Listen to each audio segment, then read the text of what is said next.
Mesdames et messieurs, bonsoir et bienvenue à ce nouveau grand débat placé sous le thème « Rentrée des classes à l'ère de la Covid-19 ».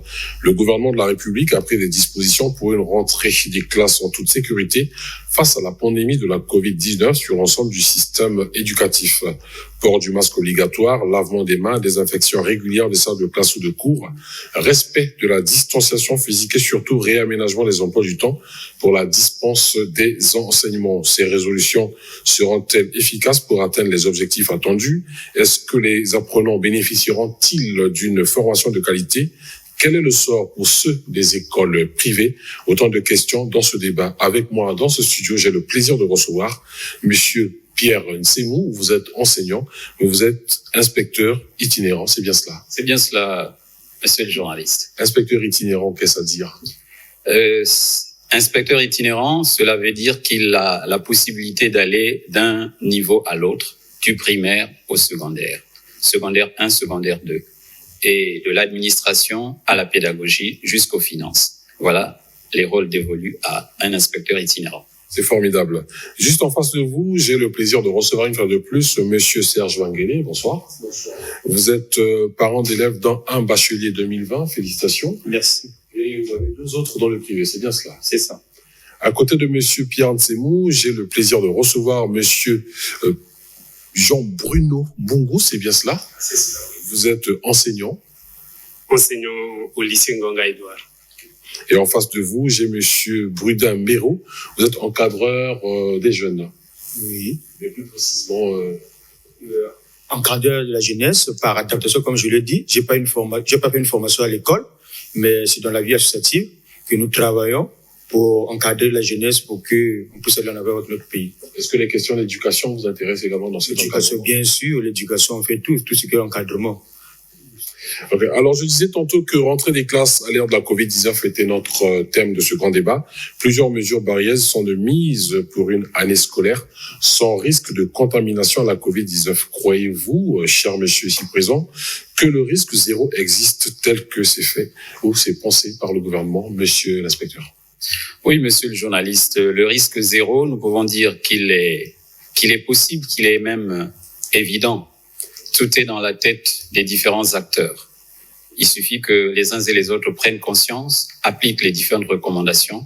Il n'y a rien à faire. La possibilité de l'application et de l'obtention d'un certain nombre d'objectifs puisse être de mise. Nous avons confiance. Est-ce que c'est votre cas, monsieur Serge? Bon, on va dire que le risque zéro est envisageable. Il suffit juste d'observer les mesures édictées par le gouvernement. Donc voilà ce qu'on peut dire à l'entame de ce débat. Est-ce que vous avez peur en tant qu'enseignant d'aller dispenser des cours sous Covid? Est-ce que vous pensez que ces dispositions qui ont été prises peuvent vous rassurer parce que l'ombre de la peur règne quand même quelque part? Évidemment que l'ombre de la peur est là. Mais le problème, comme venaient de dire mes 2 prédécesseurs, il suffit de savoir ce que nous voulons. Il y a les mesures barrières qui sont là et si nous respectons vraiment ce qu'on nous demande de faire, je crois que on n'a pas à avoir peur parce que c'est ça. Nous sommes enseignants, nous devrons enseigner et enseigner, c'est aussi enseigner non seulement ce que nous connaissons, mais aussi donner des conseils à nos apprenants, qu'est-ce qu'ils doivent faire, comment ils doivent faire pour lutter contre cette maladie. Et voilà. Nous allons bien du primaire ou de la maternelle jusqu'on va dire au CM2, sinon jusqu'au secondaire. En ce moment, je me retourne vers vous qui êtes encadreur des jeunes. Est-ce que vous pensez que, en dehors de la sensibilisation, en dehors de tout ce que vous dites à ces jeunes, le risque zéro, on peut l'envisager? Bien sûr, on peut l'envisager parce que ce qu'on constate, les normes sont appliquées par les jeunes, même les plus petits, on savent déjà. Déjà, ils ont même peur dans la rue même de saluer. Ils évitent. Donc, les normes sont appliquées. Comme les mesures barrières sont appliquées, je crois que le risque zéro est possible. Et qu'est-ce qui pourrait faire que le risque zéro ne soit plus possible lorsqu'on a le cas des petits-enfants, par exemple? Est-ce qu'on pense que ils aiment jouer, ils aiment courir, ils aiment se toucher? Est-ce qu'en ce moment-là, il n'y a pas risque de contamination, monsieur l'inspecteur? Oui, il y a un risque. Il y a même un grand risque de contamination. Il faut simplement que les adultes, les aînés, les encadreurs puissent être plus vigilants que d'ordinaire. Ce n'est pas restreindre les mouvements des enfants, mais c'est simplement veiller, contrôler, rappeler, autant que faire se peut, la nécessité de l'observation de ces différentes mesures. Évidemment, si les enfants, ils ne sont qu'enfants, tant qu'on ne prendra pas conscience que ce sont des enfants, en ce moment-là, le risque 0 risque de glisser vers un risque 1, 2, etc. Mais toute la responsabilité incombe aux parents, depuis la maison jusqu'au niveau de la structure scolaire. Parce que nous insistons, et c'est bien que nous ayons des parents en face de nous, souvent, les parents ne font pas ce qu'ils se devaient de faire parce qu'ils se disent qu'il y a quelque part une structure habilitée à tout faire. Alors tout. Eh bien, aujourd'hui, plus que jamais, les parents doivent s'impliquer dans l'éducation, dans la formation psychologique, dans l'information à donner aux enfants avant qu'ils ne quittent le toit parental. Alors, en ce moment-là, les administrateurs, les enseignants actifs sur le terrain vont pouvoir exercer sans trop de difficultés. Évidemment, en période de récréation, par exemple, les surveillants de couloir, les surveillants généraux auront certes un peu plus de travail à faire, mais si les enfants en amont ont été suffisamment sensibilisés chaque fois par les parents, au départ comme à l'arrivée, parce que quand les enfants reviennent de l'école, il faut que les parents s'assurent qu'ils ont été suffisamment sages, qu'ils ont été suffisamment encadrés par les aînés, ou disons par les enseignants et les administrateurs. En ce moment-là, le travail de synergie entre les parents d'élèves, l'administration et le corps enseignant pourrait aboutir à annihiler totalement les risques de contamination entre les différents enfants, donc les apprenants. Vous qui êtes parents d'élèves, comment est-ce que vous réagissez à cela? Bon, ce que je voulais juste dire dès le départ, c'est juste dire que mais le travail des parents se fait déjà, n'est-ce pas? Avant la date de la rentrée scolaire, les parents font ce travail déjà, ça fait près de 5 mois que les parents font ce travail en amont. Maintenant, ici, il s'agira d'une responsabilité partagée parce que les enfants vont repartir à l'école, n'est-ce pas? Par rapport à la rentrée scolaire qui est prévue. Les enfants vont repartir à l'école et on avale les pédagogues. J'estime que les pédagogues sont outillés, ils prendront le relais. Mais les parents font déjà ce travail-là déjà pendant près de 5 mois. Ce travail déjà est fait déjà dans les maisons déjà, n'est-ce pas? N'oublions pas que cette pandémie, ça fait près de 5 mois, n'est-ce pas? Quand on prend ce qui a été arrêté comme mesure, ça fait près de 5 mois. C'est un travail qui est déjà fait au niveau en amont par les parents d'élèves. Les pédagogues prendront le relais en aval. Est-ce que c'est le même terrain, la maison et l'école? C'est pas le même terrain. À la maison, on peut être 7, mais à l'école, on est 100, 200, 300, 400 élèves. En ce moment-là, ça complique un peu. On a vu en France, malgré toutes les dispositions prises, il y a eu la reprise, là. Il y a eu un stop and go. Et dans une école, je citerai pas d'école pour ne pas faire la publicité, hein. Dans une école, on a senti que la contamination a gagné du terrain auprès des élèves. Vous qui êtes enseignant, est-ce que cela vous rassure? Bon, c'est une question assez délicate, mais il faut savoir que c'est notre devoir. C'est de notre devoir. Non. C'est notre devoir d'éduquer les enfants. Parce que tout le monde éduque. Évidemment. Tout le monde, en France, tout le monde éduque, mais la contamination est là. La contamination est là. Mais il faut savoir que nous devons faire plus que ce que nous faisons. Comme quoi, par exemple? Comme quoi? Appliquer de façon peut-être rigoureuse le respect des règles barrières. Il faudrait que nous, en tant que pédagogues, nous puissions faire le relais de ce que les parents ont eu à faire pendant beaucoup de temps, un peu comme venait de dire le parent d'élève. Et nous, le rôle, c'est aussi de faire que ces élèves, qu'il n'y ait pas en fait l'inadéquation entre la maison et l'école. Mais il faudrait que les enfants sachent qu'il y a la maladie. Il faut qu'on évite la maladie parce que la maladie ne va pas simplement décimer ses collègues, mais même les parents qui sont à la maison. Donc, les mêmes mesures que l'enfant doit appliquer à la maison, à l'école, il faudrait que nous, en tant que pédagogues, nous puissions dire aux enfants de faire attention et alors extrêmement attention. C'est notre travail de pédagogue. Et si cela ne va pas entraîner, monsieur l'éducateur, est-ce que cela ne va pas entraîner une sorte de repli sur soi? entre les enfants, parce que on me dit de pas saluer, on me dit de pas m'approcher de l'autre. Nous sommes assis en biais, je peux prendre mon ami de classe, que je peux le considérer comme un potentiel malade et je le traite comme un chien, permettez-moi l'expression, parce qu'il est galeux. Est-ce que cela ne va pas créer des séparations, des barrières comme ça?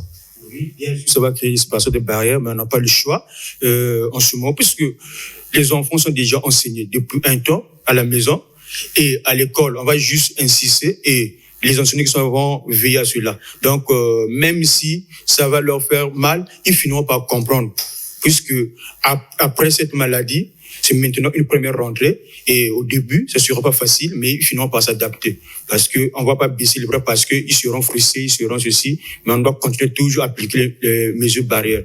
C'est ça en fait. Je pourrais répondre. Vous êtes pour ce repli identitaire entre 2, 3, 4 enfants, chacun dans son coin, cette espèce de séparation. On sait qu'il y a les gestes barrières, mais le fait de savoir qu'un tel peut être un potentiel malade, je peux me replier sur moi. Est-ce que vous pensez que là, il n'y a pas un travail à faire sinon?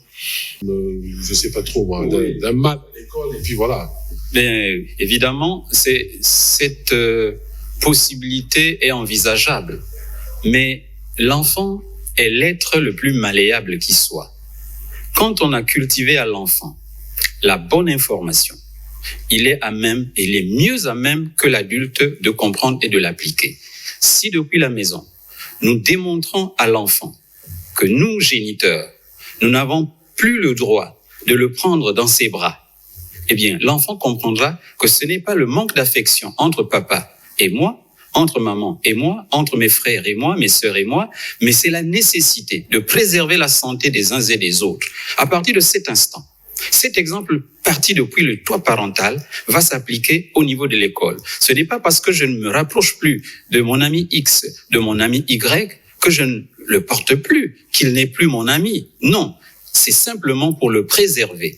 Tant que je n'approche pas mon ami, il est en sécurité, il est en bonne santé. Tant que l'ami ne s'approche pas de moi, il est en sécurité, je suis en sécurité. L'essentiel, c'est que nous martelions l'intérêt, la nécessité de ne plus être comme avant.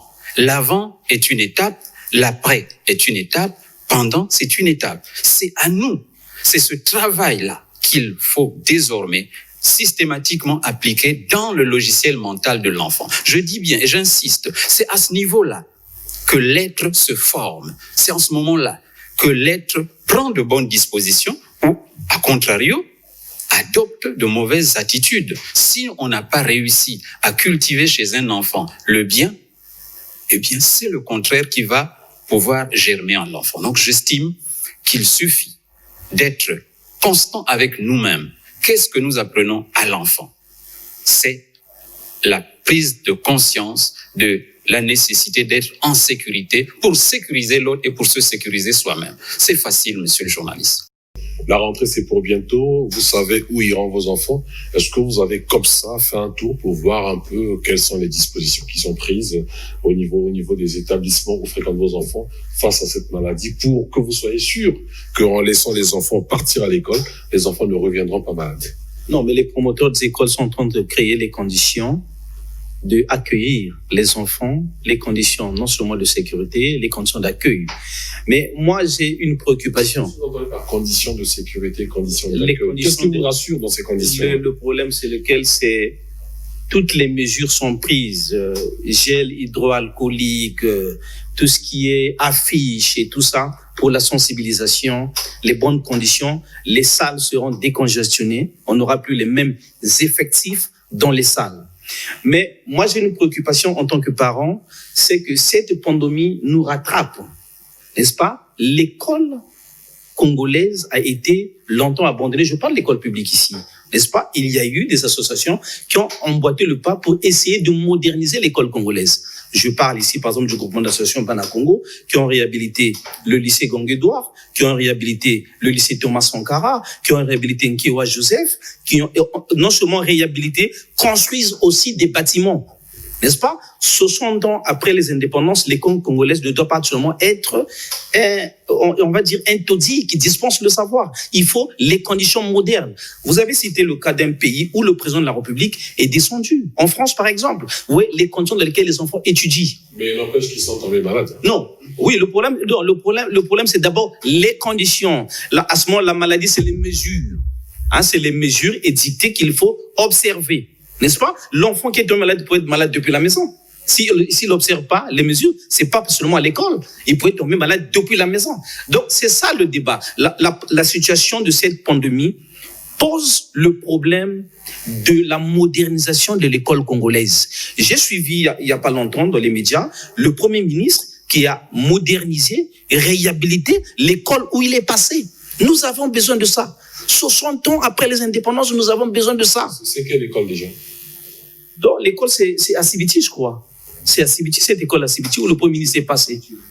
N'est-ce pas? Donc, c'est ça, 60 ans après les indépendances, ça nous rattrape. Est-ce que ça veut dire il y a des écoles publiques, qui n'ont même pas de latrine. Est-ce que ça veut dire que lorsqu'on va étudier à l'école réhabilitée par le Premier ministre, on a toutes les chances de ne pas être contaminé par cette pandémie? Le problème, c'est les mesures barrières. L'assurance, c'est pas les beaux bâtiments. Mais l'enfant peut être malade depuis la maison. Mais est-ce que chez nous, au Congo, oui, on a assez de moyens pour repousser cette maladie dans nos écoles qu'en Europe, par exemple? Et la volonté de vaincre est plus forte que la force de vaincre. C'est un problème de volonté. On peut le faire, on peut arriver. N'est-ce pas? Aujourd'hui, on avait des pronostics, on avait des mauvais pronostics de cette pandémie sur l'Afrique. Mais aujourd'hui, l'Afrique, on doit prouver le contraire. N'est-ce pas? C'est l'Afrique, quand on voit le taux de contamination, ne sont pas pareils, par exemple, à l'Europe, à d'autres continents. Donc, le problème, c'est ça, c'est un problème de volonté. On peut le faire. C'est un problème de volonté. On peut le faire. C'est un problème de volonté. Est-ce que vous y croyez? J'ai comme l'impression que M. Serge nous parle sur deux volets. Un volet objectif, ce qui est normal, parce que c'est un père d'enfant, il veut pas que des gens tombent malades, mais un volet subjectif quand même. Vous qui êtes enseignant, est-ce que vous avez, je reviens sur la première question, est-ce que le fait de penser comme ça, vous avez peur? Et dans quel état allez-vous dispenser ces enseignements-là? Est-ce que vous êtes sûr de bien travailler dans ces conditions-là? Qu'est-ce qui devrait vous rassurer, en dehors de ce qui s'est déjà dit? Bon, qu'est-ce qui devrait nous rassurer? À mon avis, ce qui nous rassure, c'est notre comportement, à nous-mêmes en tant qu'enseignants. C'est ce qui peut nous rassurer.